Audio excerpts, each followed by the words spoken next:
हा जो आता सध्याचा जो विषय आहे तो मांजरी येथील सर्वे नंबर 180, 182, 183, 184 ही जी सिंचन खात्याची जी जमीन आहे, या सिंचन खात्याच्या या जमिनीचं बाजारभावाचं मूल्य आहे 2000 कोटी।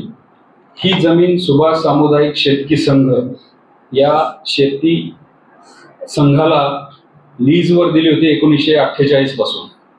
तत्कालीन जे सहकार मंत्री होते त्यांनी ती लीजवर दिली होती शेती करण्यासाठी, शेतीपूरक व्यवसाय करण्यासाठी आणि शेतकऱ्यांना आणि जे अल्पभूधारक आहेत किंवा ज्यांच्याकडे जमीन नाही अशांच्या भवितव्यासाठी, रोजीरोटीसाठी। त्याला वेळोवेळी वाढ त्याची करण्यात आली। 1985 साली या संदर्भातलं जो लीज होतं जे सिंचन खात्याने एक्झिक्युटिव्ह इंजिनियरने करून दिलं होतं हे संपुष्टात आलं। ते संपुष्टात आल्यानंतर ती एकूण त्यावेळची जमीन होती जवळजवळ 250 एकर।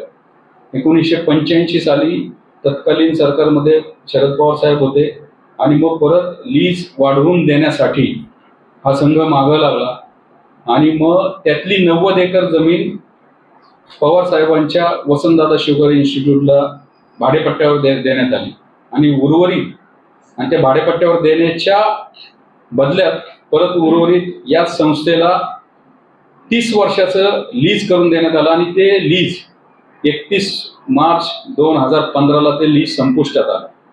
एकूण 153 एकर जमीन म्हणजे 73 हेक्टर जमीन ही या संस्थेकडे आतापर्यंत होती। गेल्या 10 वर्षापासून या ठिकाणी ही जी सुभाष सामुदायिक शेतकी संघ आहे त्या शेतकी संघाने तिथं आता शेती केलेली आहे। 10 वर्षापासून बेकायदेशीररित्या लीज वाढवून दिलेलं नसताना तिथं शेती केली जाते। दरवर्षी तिथं 3.5-4 कोटीचं उत्पन्न होतं। तिथं ऊस लावला जातो, तिथं बाकी इतर तरकारी केली जाते। या सगळ्या याच्यामध्ये जी पहिली जबाबदारी होती सिंचन खात्याची ती जमीन लीज संपल्यानंतर ताब्यात घ्यायची, तर त्यांनी कुठेतरी कर्तव्यात कसूर केलेला आहे आणि त्यांचं संगनमत आहे।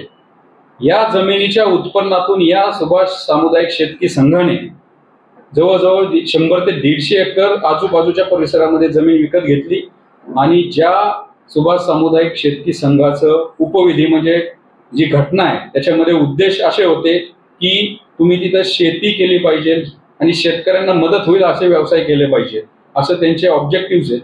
पण त्यांनी ह्या लीज प्रॉपर्टीच्या माध्यमातून इतर ठिकाणी विकत घेतलेली जमीन बिल्डरला डेव्हलपला दिली, तिथं प्लॉटिंग केलं, तिथं रो हाऊसेस बांधले। 40 जण याचे सभासद आहेत।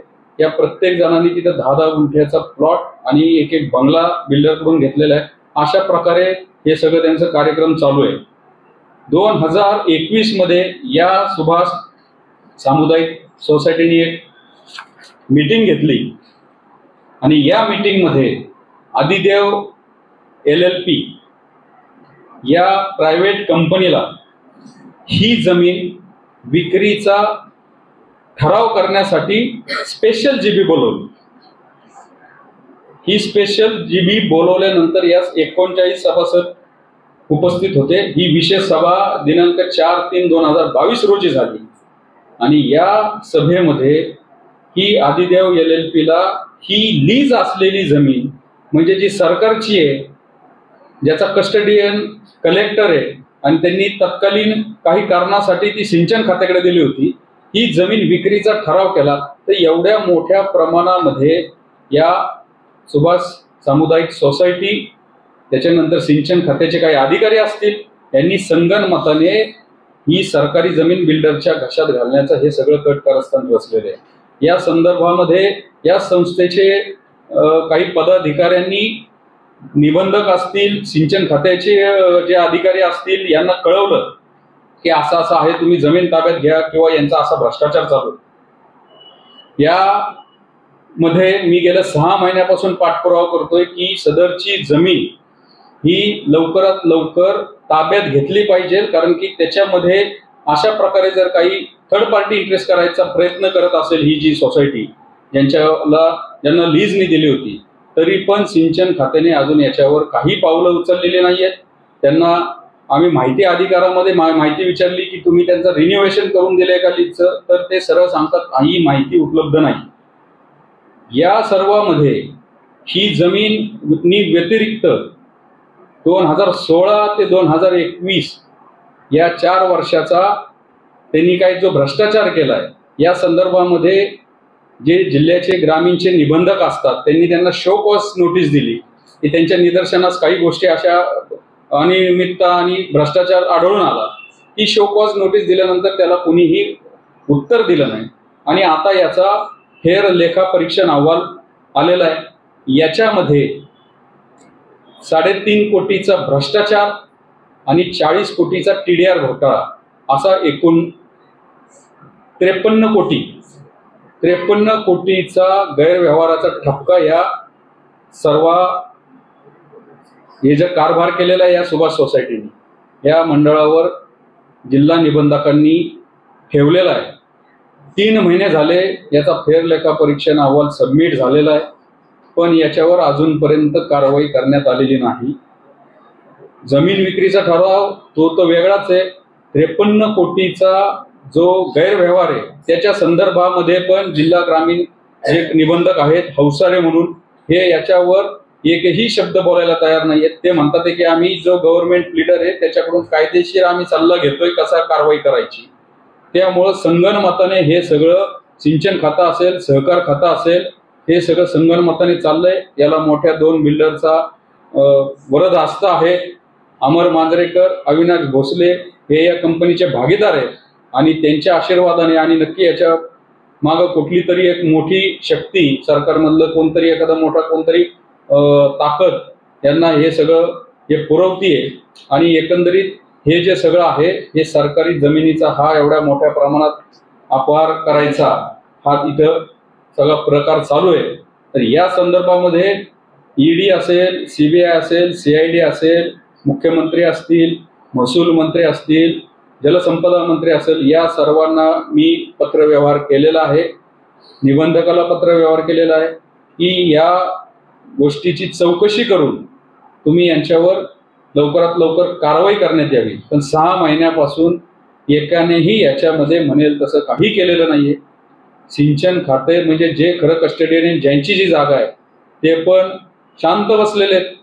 त्यामुळं न्याय मागण्यासाठी मी मुंबई उच्च न्यायालयामध्ये या संदर्भामध्ये जनहित याचिका दाखल केलेली आहे। तिचा नंबर आहे 25-262/2025 आणि या सर्वांना याच्यामध्ये पार्टी केलेलं आहे। याच्यामध्ये सुभाष शेतकी संघाचे जे कोण पदाधिकारी असतील त्यांना पार्टी केलेलं आहे, जिल्हा निबंधक असतील त्यांना पार्टी केलेलं आहे, खडकवासला पाटबंधारे विभाग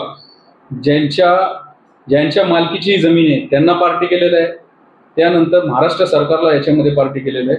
आणि या संदर्भात आम्ही माननीय न्यायालयाला आमच्या प्रेयर आहेत की ही सरकारी जमीन ही लवकरात लवकर यांच्याकडून काढून घ्यावी आणि ही जमीन मागासवर्गीयांसाठी इतर सामाजिक जे काही उपक्रम आहेत त्याच्यासाठी, हॉस्टेलसाठी, इतर कोणत्याही चांगल्या उपक्रमासाठी ही जमीन कुणाला तरी अलोकेट करण्यात यावी किंवा सरकारने इथं चांगल्या प्रकारे सुविधा देण्यात याव्या अशी आम्ही मागणी करतो। आणि सर्वात महत्त्वाचं म्हणजे महात्मा फुलेंनी 18व्या शतकामध्ये